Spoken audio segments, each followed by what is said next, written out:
Golden triangle of Indian constitution என்னன்னு தெரியுமா? அதாவது தங்க முக்கோண விதிகள் அப்படின்னு அழைக்கப்படுறது. ஆர்டிகிள் 14, 19 அண்ட் 21 இது மூணும் தங்க முக்கோணம் அப்படின்னு அழைக்கப்படுது. என்ன காரணம் அப்படின்னு பார்த்தோம்னா, சட்டப்பிரிவு 14 என்ன? சட்டத்தின் முன்னாடி அனைவரும் சமம் மற்றும் சட்டத்தில் சமமான பாதுகாப்பு. அதுக்கப்புறம் சட்டப்பிரிவு 19 என்ன? பேச்சுரிமை, சுதந்திர உரிமை, சுரண்டலுக்கு எதிரான உரிமை உள்ளிட்ட 6 அடிப்படை உரிமை இருக்குமா? அதே மாதிரி சட்டப்பிரிவு 21 என்ன? வாழ்வதற்கான மற்றும் தனிநபர் சுதந்திரத்திற்கான பாதுகாப்பு.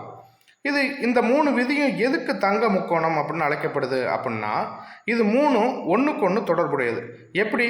ஒரு சட்டப்பிரிவு மீறப்படும் போது அது மற்ற சட்டப்பிரிவுகளையும் பாதிக்குது.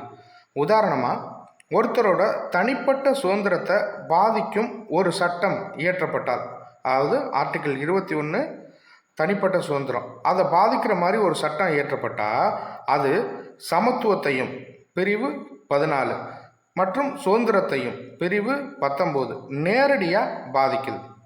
மேனகா காந்தி கேஸ், அதாவது 1978 Maneka Gandhi versus union of India, இந்த வரலாற்று சிறப்பு மிக்க வழக்கில் தான் உச்சநீதிமன்றம் இந்த 3 சட்டப்பிரிவுகளும் ஒன்றோடொன்று தொடர்புடையவை என்றும் இவை ஒரு முக்கோணம் போல செயல்பட்டு தனி மனித உரிமைகளை பாதுகாக்குது அப்படின்னு குறிப்பிட்டுச்சு. இந்த தீர்ப்பிற்கு பிறகுதான் இவை தங்க முக்கோண விதிகள் அப்படின்னு பிரபலமாக அறியப்பட்டுச்சு.